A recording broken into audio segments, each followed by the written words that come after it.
My name is Amarjeet Bhamra and I'm based in Windsor in the United Kingdom, and I'm an Ayurvedic practitioner. With my passion for Ayurveda, I have been very closely involved with initially going back to 2009 to set up a campaign to save herbal medicine. There was unfortunately a directive that came through the European Union which basically prohibited the importation of herbal medications into Europe from outside the European boundary. And so we then set up a campaign to fight this directive in 2009 at the Houses of Parliament in London. And you'll be pleased to know that within 6 weeks of the date that we set the campaign, which was the 12th of November 2009, that we had over 1.5 million signatures, which we then presented to the British government. And the outcome of that petition was that the British government decided to annul that directive as far as UK was concerned, but gave permission for practitioners like me and other practitioners for example, traditional Chinese medicine and other Western herbal medicine, so that they can actually import, for example, like for Ayurvedic treatments, so you can import herbs in fresh or in dry form from a country like India, and that can be safely imported into the UK, and providing that the Ayurvedic practitioner has relevant qualifications and is therefore able to prepare the Ayurvedic medicines which he can then offer to his or her patients. So from there on, we went on to then set up what today is known as the All-Party Parliamentary Group on Indian Traditional Sciences, which basically is a cross-party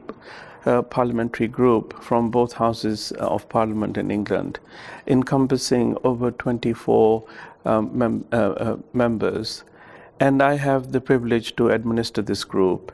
So what we do is every other month we have an awareness meeting in the Houses of Parliament to bring in parliamentarians, to bring in policymakers, to bring in other stakeholders and other community leaders and representatives of the complementary and alternative medicine industry, so that we have a debate and we have a presentation to create awareness for the prevention-orientated programs that complementary and alternative medicine, and especially Indian traditional sciences, has to offer. And Dave, for yesterday, one of the outcomes of the very hard work that we've been doing with the APPG on Indian traditional sciences since its inception in 2004 is that Prime Minister Modi, the current Prime Minister of India, and His Royal Highness the Prince of Wales inaugurated the first Centre of Excellence for yoga and Indian traditional medicine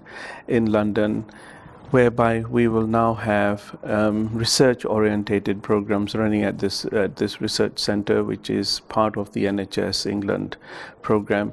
So all the studies that will transpire and that will take place will be then validated and understood by the health authorities in the UK.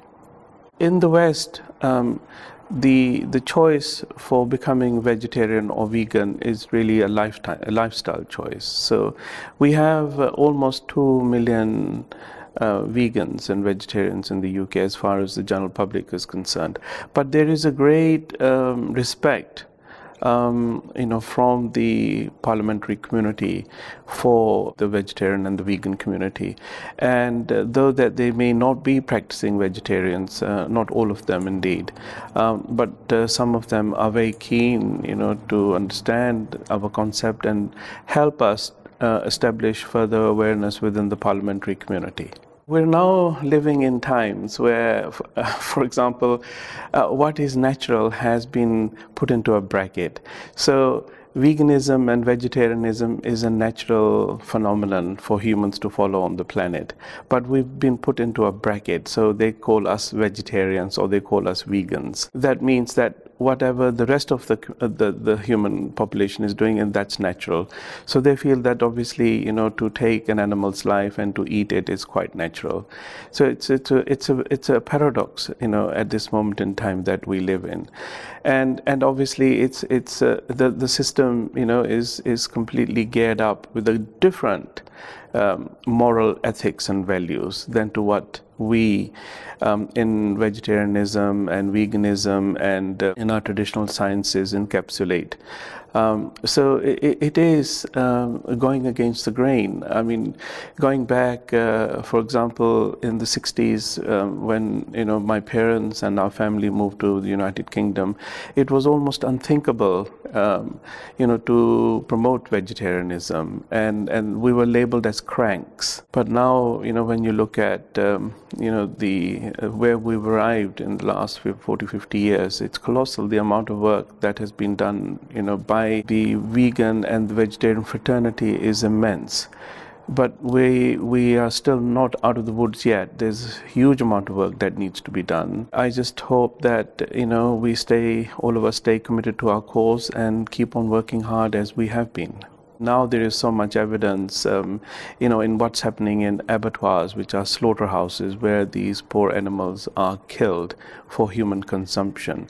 And there's a lot of material on YouTube, and we can all see for ourselves the state of this process, that humankind is putting, into action, and I think, we would need to consider that if we feel that, we are at the top of this knowledge of life, and that there is no other animal, that matches our intelligence, and we feel that we are at the highest end of this intelligence, surely our service, to the environment and to this planet and to every living creature should be that of a protector and not a predator. There's obviously a growing amount of evidence now where the state of the animal, that, when it is being killed, those cells then are put into this so-called food chain, which I really don't like to use the word food chain, because that's not really food.